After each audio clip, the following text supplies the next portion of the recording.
मित्रमैत्रिणींनो नमस्कार, मी मुक्ता कदम। आज दिवसभरामध्ये काय काय घडलं किंवा कोणत्या बातम्या ट्रेंडिंग मध्ये होत्या तर सगळ्यात पहिलं आणि सगळ्यात महत्त्वाचं ते म्हणजे खूप मोठा जोरजोरात डंका पिटून ज्या एका अटल सेतूचं उद्घाटन आपल्या पंतप्रधानांनी जानेवारी 2024 म्हणजे 6 महिन्याआधी केलं होतं। त्या अटल सेतूला मोठ्या मोठ्या भेगा पडलेल्या आहेत। आजच नाना पटोले यांनी या रस्त्याची पाहणी केली तेव्हा हे लक्षात आलं आणि हे फोटो आणि व्हिडिओ सोशल मीडियावर खूप जास्त व्हायरल होत आहे। थोड्या वेळापूर्वीच मी याच्यावर एक मोठा व्हिडिओ बनवलेला आहे, तुम्ही तो व्हिडिओ नक्की पहा। हा व्हिडिओ संपल्याच्या नंतर तो व्हिडिओ तुम्ही आज पाहूनच घ्या, त्याची लिंक डिस्क्रिप्शन मध्ये आणि कमेंट मध्ये पण दिलेली असेलच।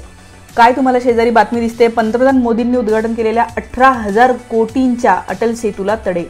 18,000 कोटी रुपये लागलेले आहेत, आपले तुमच्या आमच्या हक्काचे पैसे इथे लागलेले आहेत।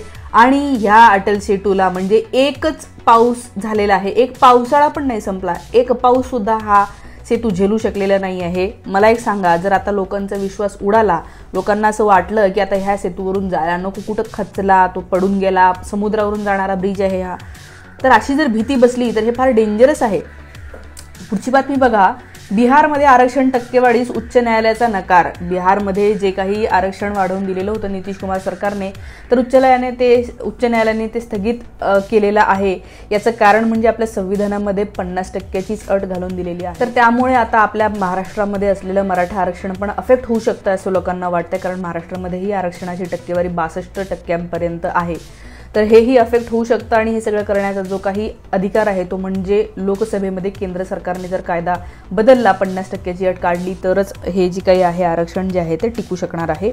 पुढची बातमी आहे, राजू शेट्टी ते मुख्यमंत्र्यांवर आरोप करताना असं म्हणतात, ते शब्द देतात आणि नंतर सोयीस्करपणे विसरून जातात। शेतकऱ्यांना उसाच्या मालाच्या पैशासंबंधी त्यांनी काही आश्वासन दिली होती, ते पूर्ण केलेलं नाही आहे। शिवाय शक्तीपीठ महामार्ग जो सध्या चाललेला आहे त्याच्याविषयी ते आता असं आवाहन करतायत किंवा असं आश्वासन देत आहे की आम्ही हा महामार्ग स्थगित करतो किंवा काही बदल करता येतात का ते पाहतो, कारण आता विधानसभेच्या निवडणुका आहे। एकदा निवडणुका झाल्या की ते परत त्या शक्तीपीठ महामार्गाचं काम सुरू करतील। खरं म्हणजे हे महामार्ग करणं, दाखवणं हा जसा विकास याच्यासाठी महत्त्वाचा असतो, तसंच कुठेतरी यांना या कंत्राटदारांकडून पैसे मिळतात म्हणूनही हे होतं असं लोक म्हणतात। याची बातमी बघा, नीट परीक्षेमधील भ्रष्टाचाराच्या विरोधात चंद्रपूरमध्ये आंदोलन झालेलं। देशभरामध्ये आंदोलन तर होतच आहेत, चंद्रपूरमध्ये सुद्धा याच्यावर आंदोलन झालेलं दिसतंय। याची बातमी, सगळे सोयरेचा प्रश्न सोडवण्याबाबत मुख्यमंत्र्यांच्या बैठकीमध्ये महत्त्वाचा निर्णय झाला असं छगन भुजबळ यांनी माहिती दिलेली आहे।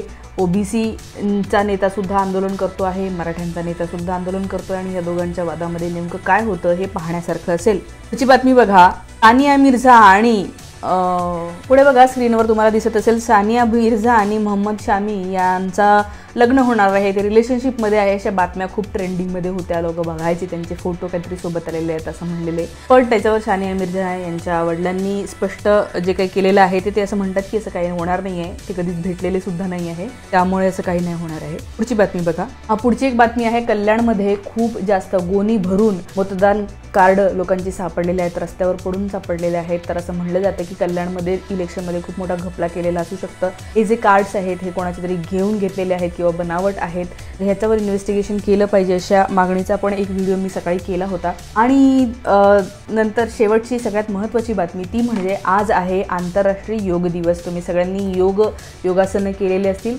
एकाच दिवशी करायचं, हे सगळं एकाच दिवशी करायची गोष्ट नाही आहे, ही खरं तर जीवन प्रक्रिया आहे। मी आज नक्कीच मेडिटेट करायचा प्रयत्न केला, अजूनही वेळ गेलेली नाही आहे। तर त्याचे खूप फोटो व्हिडिओ समोर आलेले आहेत। आपले पंतप्रधान काश्मीरमध्ये गेलेले आहेत, तिथे त्यांनी योगा केलेला आहे, ज्या मुसलमानांना त्यांनी शिव्या घातल्या, मुस्लिम स्त्रियांबरोबर त्यांनी आज सेल्फी काढलेला आहे।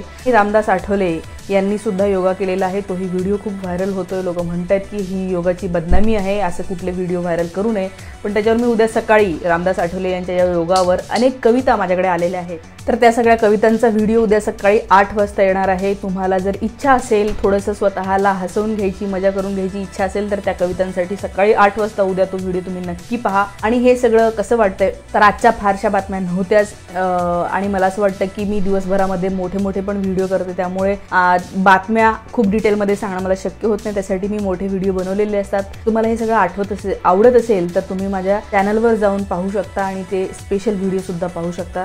तर हे होतं आज काय काय झालं याच्याविषयी।